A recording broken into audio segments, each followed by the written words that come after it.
ஷர்ட்டை கழட்டிட்டு உட்கார வச்சுட்டு பேசிட்டு இருக்கோம். அந்த பையன் தெளிவாக சொல்லிட்டான், எனக்கு தெரியாது சார், என் மேனேஜர் தான் சார் என்ன இப்படி பண்ணுறாரு. அந்த டைமில் இவர் வந்து நல்ல காலம் ஒரு வீட்டில் சிசிடிவி கேமரா இருக்குது. இந்த பையன் வந்து கை வாங்கிட்டான். அவன் கடனை கட்டாமல் ஓடி போங்க, கடனை கட்டாமல் ஏமாத்துங்க அப்படின்றது எங்களோட குறிக்கோள் கிடையாது, எங்களோட நோக்கமும் கிடையாது. அட்வொகேட்டை கான்டாக்ட் பண்ணி தாராளமாக நீங்கள் கோர்ட்டுக்கு போகலாம், ஃபைல் பண்ணலாம், கன்சூமர் கோர்ட்டுக்கு போகலாம், ஓபி கேஸ் ஃபைல் பண்ணலாம், உங்களை இல்லீகல் ஆர்பிட்ரேஷனில் ஹோல்டு பண்ணிட்டாங்கன்னா. ஸோ நிறைய வழிகள் இருக்குது.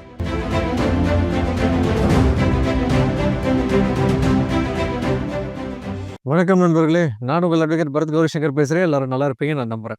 இன்னைக்கு டாபிக்ல என்ன பார்க்க போறோம்னு பார்த்தீங்கன்னா, நிறைய பேர் கேட்டீங்க சார், கிரெடிட் கார்டுக்கு சொல்யூஷன் கொடுக்குறீங்க, பர்சனல் லோனுக்கு சொல்யூஷன் கொடுக்குறீங்க, பிஸ்னஸ் பண்ணுறோம், நாங்கள் எம்எஸ்எம்இல ரெஜிஸ்டர் பண்ணி பிஸ்னஸ் பண்ணுறோம், ஜிஎஸ்டி ஃபைல் பண்ணி பிஸ்னஸ் பண்ணுறோம், நாங்கள் வந்து இது போல உண்மையிலே கடன் சுச்சுவேஷனில் வந்து நாங்கள் மாட்டிட்டு இருந்தோம், கஷ்டத்தில் மாட்டிட்டு இருந்தோம், நாங்கள் எப்படி சார் இதை வந்து வெளியில் வர்றது, என்ன சொல்யூஷன்ன்ற மாதிரி கேட்டிருந்தீங்க. அதை பற்றி இந்த வீடியோவில் பார்க்கலாம். அதுக்கு முன்னாடி உங்ககிட்ட நான் சொல்லிக்க வேண்டியது, கமெண்ட் செக்ஷனில் தயவு செஞ்சு சண்டை போடாதீங்க. ஏன் நான் சொல்கிறேன், ஒருத்தர் கமெண்ட் பண்ணுறாரு, நான் பிஸ்னஸ் பண்ணுறேன், இது போல கஷ்டத்தில் இருக்கேன்னு கமெண்ட் பண்ணுறாரு.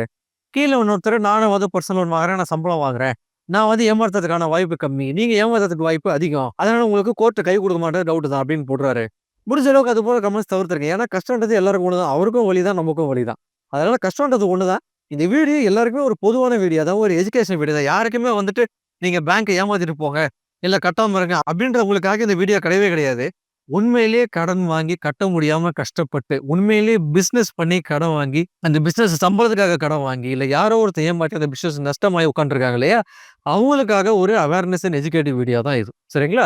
ஸோ டாபிக் உள்ள வரேன் நான். ஸோ ஒரு பிசினஸ்ன்றது ஒரு அமேசிங்கான விஷயம். ஒரு பிசினஸ் அங்கே ஃபார்ம் ஆகுது அப்படின்ற பட்சத்தில் பிசினஸ் டெவலப் ஆகிறது இல்லாம அங்கே சுற்றி இருக்க ஈகோ சிஸ்டமும் டெவலப் ஆகும். நான் ஆல்ரெடி சொன்னா போலதான், ஒரு ஐடி கம்பெனி இருக்குன்னா அந்த ஐடி கம்பெனி மட்டுமா டெவலப் ஆகும், அந்த ஐடி கம்பெனிக்கு 10 சிஸ்டம் தேவைப்படும் இல்லையா, ஃபேனு தேவைப்படும், ஏசி தேவைப்படும். ஸோ இந்த சுற்றி இருக்க ஈகோ சிஸ்டம் எல்லாமே டெவலப் ஆகும். அதுவும் இல்லாமல் அதை சர்வீஸ் பண்ணுறதுக்கான ஈகோ சிஸ்டமும் டெவலப் ஆகும். ஸோ ஒரு ரெகுலர் பிஸ்னஸ் அந்த ஈகோ சிஸ்டம் கூட நடந்துகிட்டே இருக்கும். ஸோ ஒரு பிஸ்னஸ் போனால் அந்த பிஸ்னஸில் வந்து ஒரு ரொட்டேஷன் பண்ணி நீங்கள் நஷ்டம் ஆயிட்டீங்க. இல்லைன்னா நான் ஒரு நடந்த லைவ் எக்ஸாம்பிள் சொல்கிறேன் சார். துபாய்க்கு வந்து நான் ஒரு 15 லட்ச ரூபாய் பெரிஷபிள் கூட்ஸ் சரக்கு வந்து நான் அனுப்பியிருந்தேன் சார். காய்கறி, கோகோனட்டு, வெங்காயம் எல்லாமே நான் அனுப்புறதுக்காக யூஏக்கு நான் பிளான் பண்ணியிருந்தேன். சரக்கு கிளம்பிருச்சு. அங்கே போனதுக்கப்புறம் ஃபோன் எடுக்க மாட்டேன், ஒன்றும் பண்ண மாட்டேறான் சார்.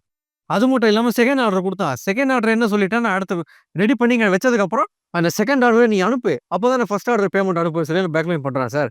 4 நாள் இருந்தது, வாங்கின காய்கறி எல்லாமே வந்து பழுது போயிடுச்சு சார் அப்படின்னு ஃபீல் பண்ணி. ஸோ இது போல விஷயங்கள், எதிர்பாராத நஷ்டங்கள் இப்படி இருந்ததுன்னா, முதல்ல நீங்க என்ன பண்ணணும், இதுக்கு மேல உங்களுக்கு தெரிஞ்சிருச்சு அந்த கடன்லேருந்து வெளியில வர முடியாது, கஷ்டம் அப்படின்ற பட்சத்துல முதல்ல நீங்க உங்க ஆடிட்டருக்கு ஃபோன் அடிங்க. ஆடிட்டர் கால் அடிச்சு நேரில் வர சொல்லிட்டு, முதல்ல இந்த பிசினஸோட ஃபினான்சியல் ஸ்ட்ரக்சர் எப்படி போகுது அப்படின்றத பத்தி ஒரு டைம் ஃப்ரேம் எடுக்க சொல்லுங்க. போன வருஷம் எப்படி இருந்தது, இந்த வருஷம் எப்படி இருக்கு, அடுத்த வருஷம் எப்படி இருக்க போகுதுன்ற ப்ரொஜெக்ஷன். அதாவது லோனுக்கான ப்ரொஜெக்ஷன் கிடையாது, அது அதிகமாக காமிச்சிடுவாங்க. உண்மையிலேயே பணம் கட்ட முடியலன்ற ஜெனியன் ப்ரொஜெக்ஷனை கொடுக்க சொல்லுங்க. ஜெனியன் ப்ரொஜெக்ஷன் அப்போ என்ன வரும், இவ்வளோ பணம் போயிருக்கு, இவ்வளோ பணம் வரல, இவ்வளோ கடன் வட்டி, இவ்வளோ கடன் இருக்கு, இவ்வளோ வட்டி கட்டுறோம்னு சொல்லி இந்த வருஷம் போன வருஷம் எப்படி இருந்து, இந்த வருஷம் எப்படி இருக்கு, அடுத்த வருஷம் எப்படி இருக்குன்ற டவுன் டு தி லைன் வரைக்கும் எல்லா ப்ரொஜெக்ஷனும் ஆன் பேப்பர்ல உங்களுக்கு கொடுத்துருவாங்க. இப்போ இந்த ப்ரொஜெக்ஷன் பார்த்த உடனே உங்களுக்கு ஒரு ஐடியா வந்துடும். இதே ஃப்ளோவில் போச்சுன்னா அடுத்த வருஷம் பிஸ்னஸ் ஆவரேஜாக இந்த நிலைமை டவுனில் இருக்கும், இதுக்கு மேலே நம்ம சர்வைவ் ஆகிறது கஷ்டம், ஃபேமிலியை பார்க்கணும் அப்படின்ற பட்சத்தில் வரும்போது, நிறைய பேர் நீங்கள் என்ன தெரியுமா கேட்குறீங்க, சார் பிஸ்னஸ் பேரில் தானே கடன் வாங்கினேன், பேங்க் என்னென்ன பண்ணிட முடியும் அப்படின்னு கேட்குறீங்க. அப்படி நினைக்கவே நினைக்காதீங்க. பர்சனல் லோன், கிரெடிட் கார்டு வாங்கி மாட்டினவங்களை விட பிஸ்னஸ் லோன் வாங்கி மாற்ற பிரச்சனையில் மாட்டுறவங்க தான் அதிகம். உங்களை பேங்க் சும்மா விட மாட்டான். நீங்களும் அதில் தப்பிச்சிடலாம்னு நினைக்காதீங்க. ஒரு பேங்க் கடன் கொடுக்குறான்னா அவ்வளோ லேஸில் உங்களுக்கு கடன் கொடுத்துருவானா? அது லோன் வாங்கும்போது ப்ரொப்ரைட்டர் சீல் வாங்குறான், பார்ட்னர்ஷிப் சீல் வாங்குறான். பிஸ்னஸ் நம்பி அவன் கடன் கொடுக்கல. பிஸ்னஸை யார் நடத்துறாங்களோ அவங்கள நம்பி அந்த பிஸ்னஸுக்கு பணம் கொடுத்துருக்கான். நல்லா கேட்டுக்கங்க, பிஸ்னஸ் யார் நடத்துறாங்களோ அவங்கள நம்பி அந்த பிஸ்னஸுக்காக பணம் கொடுத்துருக்கான். நிறைய வித்தியாசம் இருக்கு. பிஸ்னஸ் நம்பி கொடுக்கறதுக்கும் ப்ரொப்ரைட்டர் நம்பி கொடுக்கறதுக்கும் எக்கத்துக்கு வித்தியாசம் இருக்கு. ப்ரொப்ரைட்டரோ பார்ட்னர்ஸையோ. ஸோ அந்த பிஸ்னஸ் வந்து நம்ம கட்ட முடியலன்ற பட்சத்தில் இந்த ஆடிட்டை வச்சு நீங்கள் என்ன பண்ணணும், முதல்ல நீங்களேவோ இல்லை பக்கத்தில் இருக்க அட்வொகேட்டே கான்டாக்ட் பண்ணி தகவல் அறிக்கை ரெடி பண்ணி, என் பிஸ்னஸ் இந்த சுச்சுவேஷனில் போகுது, என்னால் இதுக்கு மேலே பிஸ்னஸ் ரன் பண்ண முடியாது, உங்களுக்கு என்ன கோரிக்கை, என்னால் முடியும் இல்லை முடியலை, இல்லை என்னால் இந்த டைமில் என்னால் முடியும்ட்ட ஒரு கரெக்டான அக்யூரேட்டான ஒரு டேட்டையோ இல்லை ஒரு நம்பரையோ கொண்டு போய் அந்த மேனேஜர்கிட்ட நேர்லேயே உட்காந்து பேசுங்க. தகவல் அறிக்கையும் கொடுத்துருக்காரு. நீங்கள் மெயில் மூலியமாகவும் கொடுக்கலாம், இல்லை நீங்கள் ரெஜிஸ்டர் போஸ்ட் மூலியமாகவும் கொடுக்கலாம். அதை கொடுத்ததுக்கப்புறம் நீங்கள் தனியாக போய் உட்காந்துன்னு வச்சிங்களா, மேனேஜர் கண்டிப்பாக 10ஓட 11 ஒரு ஆளாக தான் உங்களை கன்சிடர் பண்ணுவாங்க. ஏன்னா 10 பேர் இது போல் வருவீங்க, நான் உங்களுக்கு சப்போர்ட் பண்ணணுமா சார்ன்னு கேட்பா. பண்ணாதீங்க. ஸோ ஒரு ஆடிட்டர் கூட்டு போய் நீங்கள் உட்காரும் போதுட்டு அந்த ஆடிட்டருக்கான ரெஸ்பெக்ட் அங்கே இருக்கும். ஸோ தட் உங்களுக்கான வேலைகளும் அவன் அட்லீஸ்ட் கன்சிடர் பண்ணுவான். ஸோ உங்களுக்கான கோரிக்கை நீங்கள் வைக்கிறீங்களா, அந்த கோரிக்கை பார்த்தீங்கன்னா 50% நடக்க சான்ஸ் இருக்குது, 50% நடக்க சான்ஸ் கிடையாது. முடிஞ்ச அளவுக்கு நீங்கள் கன்வின்ஸ் பண்ணுறது பொறுத்தா இருக்குது. அப்படி நடக்கலன்ற பட்சத்தில் நீங்கள் தாராளமாக நீங்கள் எதனால அஃபெக்ட் ஆனீங்க, எதனால இந்த பிரச்சனை, இப்ப இந்த கடன்னால என்ன ப்ராப்ளத்துல மாட்டிட்டு இருக்கீங்க அப்படின்றத தாராளமா நீங்க கோர்ட்டுக்கு போய் உங்க அருகாமையில இருக்க அட்வொகேட்ட கான்டாக்ட் பண்ணி தாராளமா நீங்க கோர்ட்டுக்கு போலாம். சிவில் சூட் ஃபைல் பண்ணலாம். கன்சியூமர் கோர்ட்டுக்கு போலாம். ஓபி கேஸ் ஃபைல் பண்ணலாம். உங்கள இல்லீகலா ஆர்பிட்ரேஷன்ல ஹோல்டு பண்ணிட்டாங்கன்னா. ஸோ நெறைய வழிகள் இருக்கு. பட் என்னன்னு பார்த்தீங்கன்னா, கடன் வாங்கிட்டு கடன கட்டலன்னு தப்பிச்சிடலாம் அப்படின்னு சொல்லி மட்டும் யாருமே நெனைச்சிடாதீங்க. அவ்வளோ லேஸ்ல பேங்க் விடவே மாட்டான். அதேபோல சில பேருக்கு நான் சொல்லிக்கிட விரும்புறேன். நாங்க ஒண்ணும் வந்துட்டு கடனே கட்டாதீங்க. கடன் வாங்கிட்டு எல்லாம் ஓடிப்போங்க அப்படின்றத வந்து நாங்க அப்ரிஷியேட் பண்ணவே கிடையாது. உண்மையிலே ஒரு ஆள் கடன் வாங்கி கட்ட முடியலையா? அப்ப அவனுக்கான சொல்யூஷன் என்ன? அது ஏதோ ஒருத்தன் குடுத்தான் ஆவணும் அந்த இடத்துல. உண்மையிலேயே பிசினஸ் பண்ணான். பிசினஸ்ல நஷ்டம். அவனால எந்திரிக்க முடியல. சாப்பிட முடியல. சாப்பிடறதுக்கு சாப்பாடு இல்ல. குழந்தைக்கு ஃபீஸ் கட்ட முடியல. அப்படின்ற சிச்சுவேஷன்ல அவன் என்ன பண்ணுவான்? அவனுக்கான ஒரு பதிவு தான் நாங்க குடுத்துருக்கோம். அதேபோல சார் உண்மையிலேயே ஒருத்தன்ட்ட பணம் குடுத்து ஏமாந்துட்டேன் சார். ஏமாத்திட்டு ஃபாரின்ல போய் உட்காந்துருக்கான் சார்.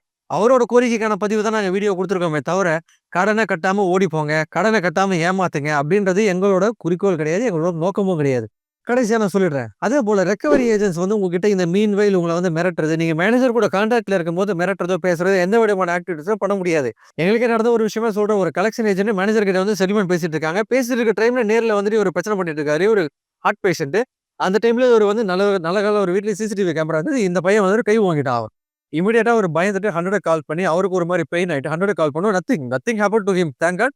அவருக்கு பெயின் ஆயிட்டு இன்ஸ்டன்ட்டா அந்த பையன ஸ்டேஷன்ல கூட்டிட்டு போய் ரிமாண்ட் பண்றாங்க. ரிமாண்ட் பண்ணதுக்கு அப்புறம் என்ன தெரியுங்க நடந்தது? இங்க தான் நீங்க நல்லா கவனிக்கணும். அந்த பேங்க் ஸ்டாஃப்ல இருந்து ஒருத்தன் கூட ஃபோன் எடுக்க கிடையாது.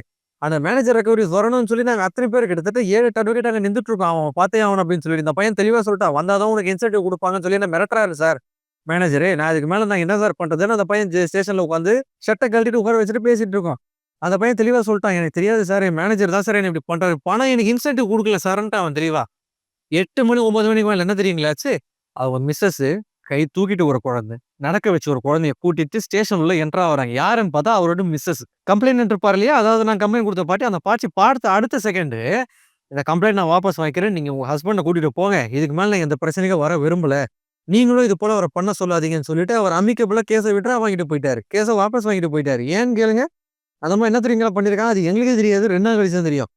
10,000 பாவம் ஏதோ ஒருத்தன்கிட்ட கடன் வாங்கிட்டு வந்து இந்த இஎம்ஐய வந்து ஏதாவது ப்ராப்ளம்னா நான் கட்டிடுறேங்க. என் புருஷன வெளில வுடுங்க. எங்களுக்கு நான் அடுத்த பொழப்ப பார்க்கணும்னு சொல்லி கேட்கறதுக்காக வந்திருக்காங்க. நான் எதனால தெரியுங்களா அந்த பேங்க் பேரையும், அந்த ஏஜென்ட் பேரையும் நான் மென்ஷன் பண்ணல. இப்ப ஒரு பார்ட் டைம்ல ஒரு வேல பார்க்குறாரு. இப்ப லா டிகிரி போட்டு நல்லபடியா இப்ப 3 இயர் படிச்சுட்டு இருக்காரு. இப்ப இவர போய் நான் பேர சொல்லி நான் அவரு முடிக்கிற வரைக்கும் நான் மாட்டி விடுறதுக்கு விரும்பவே கிடையாது. அதனால ஒரு கலெக்ஷன் ஏஜென்ட்க்கு ப்ராப்ளம்னா கண்டிப்பா மேனேஜர், ஹெட் மேனேஜர் எவனுமே வந்து நிக்க போறது கிடையாது. பட் ஸ்டில் அவனும் மனுஷன் தான். அவனும் வந்து குடும்பத்துக்காக ஓடுறவன் தான். அவனும் அந்த குடும்பம் வந்து ஒரு 10 காசு பார்க்கணும்னு சொல்லி அவனும் ஓடுறவன் தான். பட் அன்லாஃபுல்லா கலெக்ட் பண்ணா நீங்க சும்மா இருக்காதீங்க. அன்லாஃபுல்லா உங்கள திட்டுனாங்க, கை வாங்குனாங்கன்னா நீங்க லேஸ்பட்டதுல இருக்காதீங்க. அதனால நண்பர்களே, இந்த வீடியோ உங்களுக்கு ஒரு எஜுகேட்டிவா இருக்கும்னு நான் நம்புறேன். மேலும் நெறைய வீடியோக்கள்ல உங்கள நான் சந்திக்கிறேன். நன்றி, வணக்கம்.